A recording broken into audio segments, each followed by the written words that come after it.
EU, but I still came to the study of the EU quite accidentally because my best friend was writing a PhD on the European Union and on agricultural policy making and policy change. And so I ended up reading an awful lot of his thesis and talking about the EU a lot. And then one day, an opportunity arose to apply for teaching assistantships.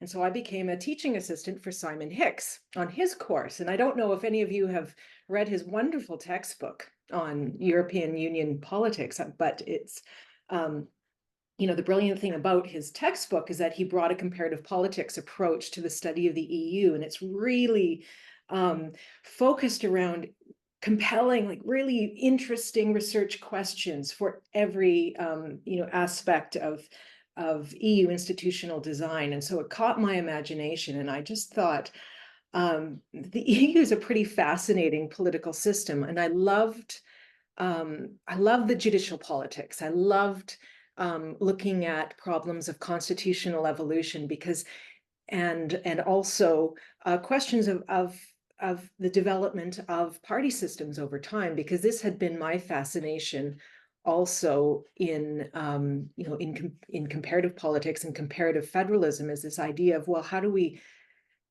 account for the way that these party systems develop and how do they connect across levels? And what a wonderful opportunity to look at the European Union, because I've always thought that the fascinating thing about the EU is that you have this political system in evolution at hyperspeed, in a way that we don't see in any national system. And so I think that the dynamics are kind of amplified. And for me, that made it really fascinating. And so that's how I came to study Europe. I got fascinated by Canada, the dynamics here. And then I started realizing, okay, there's some parallels to European Union politics, power dynamics between the provinces, the way the provinces react to federal policies, the way Québécois think about the then Harper government and how this has consequences for how politics work in Canada. I went back to Germany, I finished my MA, and then I somehow forgot about Canada a bit. And then just by chance or by accident, I was at a conference in Italy. And then standing in front of the conference hotel, waiting for my cab, and then this other guy joined me. Hey, are you going to the same conference? Should we join a cab? And then there was Jan-Erik Fossum, a professor from University of Oslo, whose research I knew, but I didn't have, it was the first time that I met him personally. So I didn't know it was him. Sitting on a cab, talking about Canada, and the two of us, we love Canada and how nice the country is. And then he started talking about his research, and he was very eager to convince me about his conviction that we need to compare more the European Union, and that Canada is an excellent case to compare the European Union with. And then I think it was 7 or 8 years ago, and we stayed in touch. And I think it was especially through Jan-Erik's work that I started to really get convinced that, yeah, it makes sense to compare the European Union with Canada. Then I came to Montreal, and I did a comparative thesis, and then that's the way I found my way into comparative federalism and comparative politics. But yeah, my starting point was European Union politics, and then thanks to several instances like my visit to Montreal and Jan-Erik Fossum, I found my fascination for Canada, and then I brought it into my European Union research.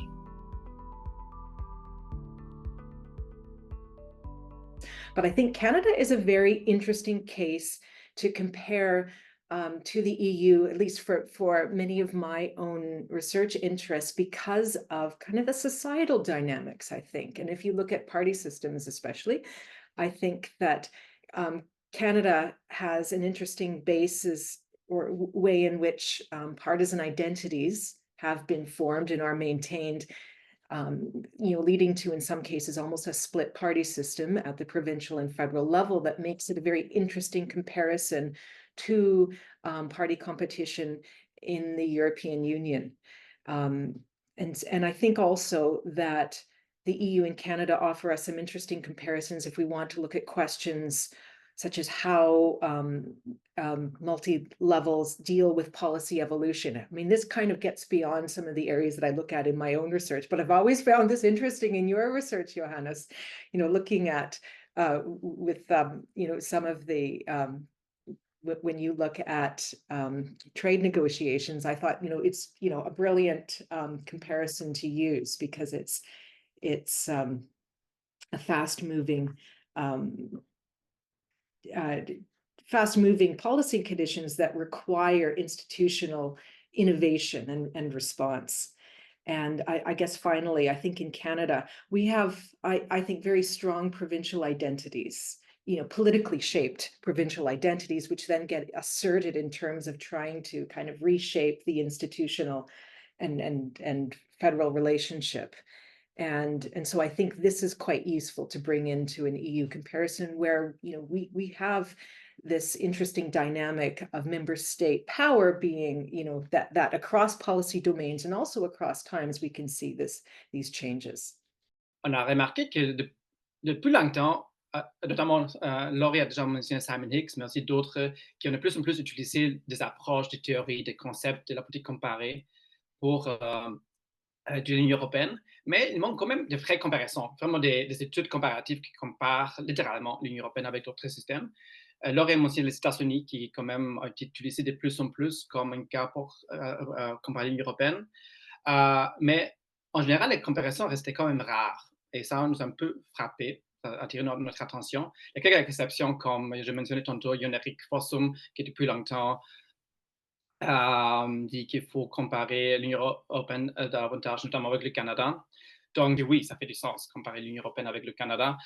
Il y a plusieurs similarités. Laure vient de mentionner le système des partis politiques, qui est vraiment comme un enjeu qui invite des comparaisons. La question des unités. On a aussi eu des articles sur les relations intergouvernementales. On voit ça en Europe, dans les conseils européens, dans les conseils de l'Union européenne, que les relations intergouvernementales jouent un rôle très important pour comprendre ce qui se passe en Europe. On voit la même chose au Canada. Moi, je travaille beaucoup sur les changements climatiques et la politique environnementale du Canada. Et là, on voit que c'est vraiment un endroit important, les relations intergouvernementales entre le fédéral et les provinces, pour comprendre la politique climatique du Canada. On a le fédéralisme asymétrique, on a les opt-out en Europe. Donc, il y a plusieurs questions constitutionnelles, institutionnelles qui sont pas gérées exactement la même chose, mais qui quand même montrent que l'Union européenne n'est pas exceptionnelle, l'Union européenne n'est pas un cas unique. Il y a d'autres systèmes fédéraux dans lesquels on trouve des questions constitutionnelles, des solutions constitutionnelles semblables à l'Union européenne. Et je crois que comparer ces enjeux qu'on voit en Europe avec d'autres systèmes fédéraux, ça nous aide à mieux comprendre aussi le fonctionnement, l'origine du système de l'Union européenne. Voilà, je crois que j'arrête avec ça. I think it's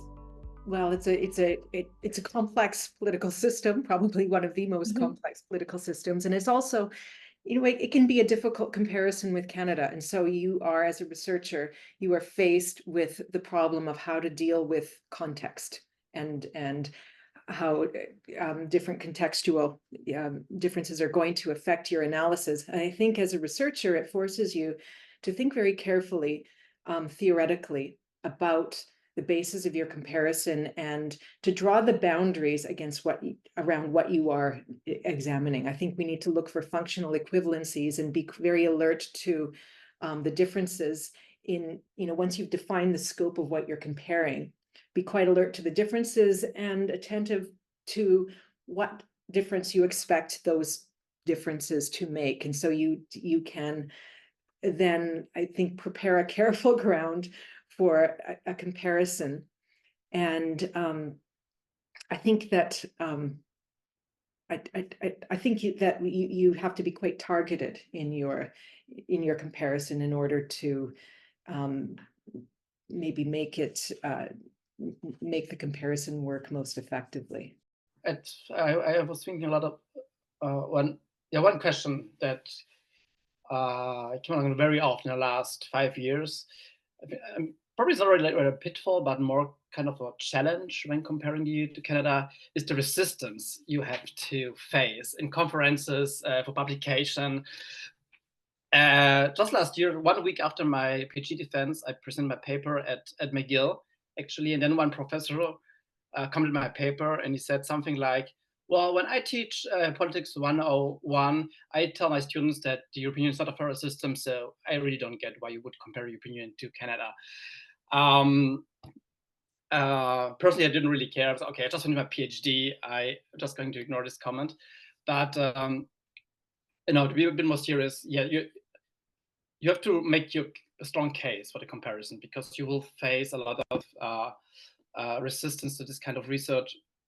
I think you can make the case, but I think you have to think more about why it makes sense to compare these two cases. I did my PhD at the University of Montreal, where it's quite common that students compare, for instance, Quebec to France, which can make a lot of sense. For instance, education policies, they're decentralized in Canada, so it can make sense to compare a province to a nation state in Europe. But those students I felt like they rarely have to justify their comparative analysis. While when you compare the European Union to another system, you always have to have a good justification for a case selection, which I think is possible, but it's, I think, something you really have to think about and take some time to convince the reader and the people in the room when you present your paper to leave no doubt why it really makes sense to compare these two cases on a specific issue. Can I just jump in to follow that? Because I think I find that quite, it's amusing, but it doesn't surprise me at all that someone said to you, oh, why are you comparing it with the EU? And it's not a federation. And I think that scholarship gets a little bit hung up with categorizing cases in boxes, where if you looked across federations, you would see so much variation, so much diversity, that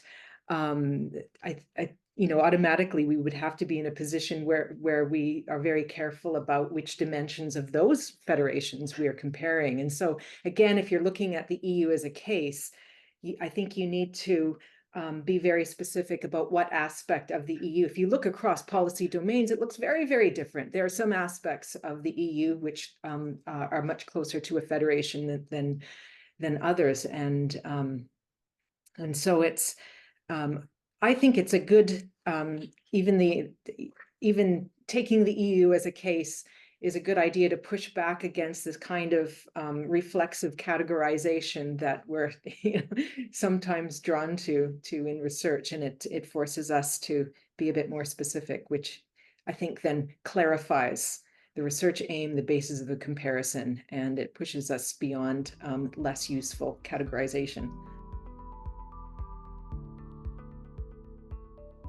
I think just from the editorial perspective, because it's a vast topic, isn't it? You put out a call like that and you get all sorts of submissions. So I think it is trying to push everything towards some coherence, for a single volume, which is for an edited special issue. It's not, I think, you want that coherence. The pressure is not as great as if it were, for example, a book.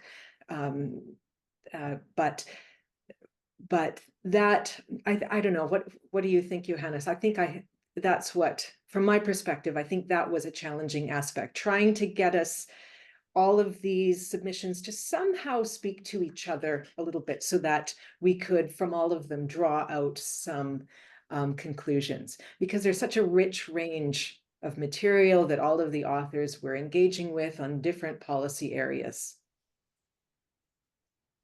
Yeah, I absolutely agree, Laurie. But I just was thinking of a bit linked also to the question of case selection justification, that when we got the review reports back after the first round, that sometimes it was only a question of framing.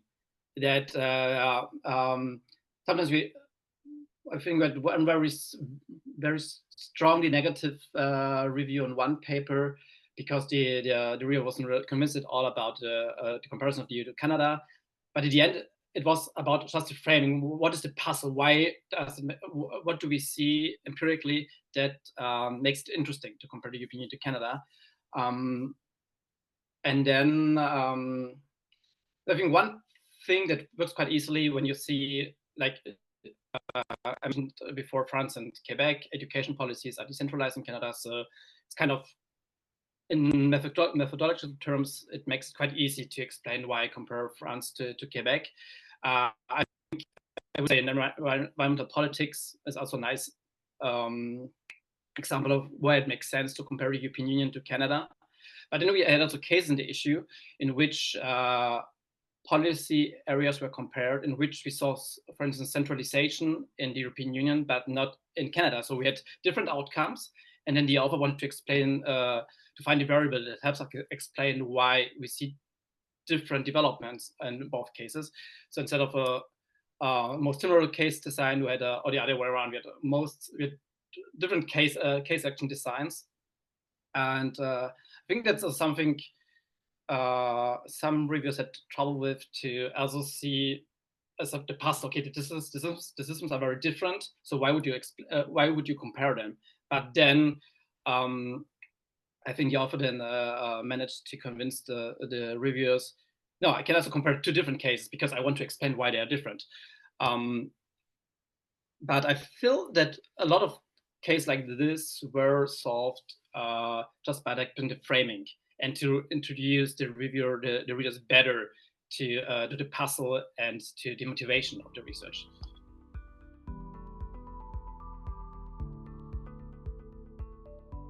I think the advice that I'd offer is maybe less about how to conduct your research, but more about what you can do, and go to as many conferences as you can.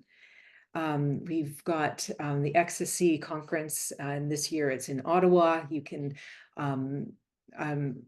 hopefully maybe also attend USA conference in the US. But I found that most of the opportunities that really led to valuable connections and scholarly contacts came through the conversations that I had with other scholars at conferences. And so I would say take every opportunity you can. And, the nice thing about, the last few years is there are more opportunities to attend online events. I mean, they don't offer the same opportunities for the informal coffee table type of discussion that often leads to collaborations and like the meeting that Johannes described when he met John Fossum at the taxi line, but still really useful. I mean, that is, when I look back over my own career, own experience, it's those meetings that have led to really interesting opportunities. So, but maybe I can share the piece of advice I've received so far from my supervisors, my PhD supervisors, and my postdoc supervisor. While my PhD thesis was very 100% comparative, especially the focus was really the European Union and Canada, my postdoc project is more focused on Canadian politics. And the advice I've been receiving from all my supervisors has been that I shouldn't limit myself to Canada, that I should keep the EU on my research agenda, to terms of application later on, to remain open to also job openings in comparative politics, in comparative federalism, in European Union politics. So be smart, don't limit yourself to only one special issue, to one special topic, but remain open to other topics without being arbitrary. So it has to be said, it has to make sense, it has to be coherent. And so that's currently my plan, to do my research on Canada because it's something I'm interested right now, but keep you within, and also continue demonstrating that I'm capable to conduct comparative politics research, and kind of have like also these other options, keep them open as other options, and not limit myself to one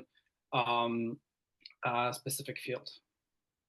One thing I'd add is that I think that if you can then, if you make a theoretical contribution to the literature, that can be really impactful, and you can, then bring in other cases, and makes you a little bit more flexible. Also, when you're on the job market as well, and I think you'll end up seeing more job postings where you think, oh, I can do that, and so I think that's a smart strategy.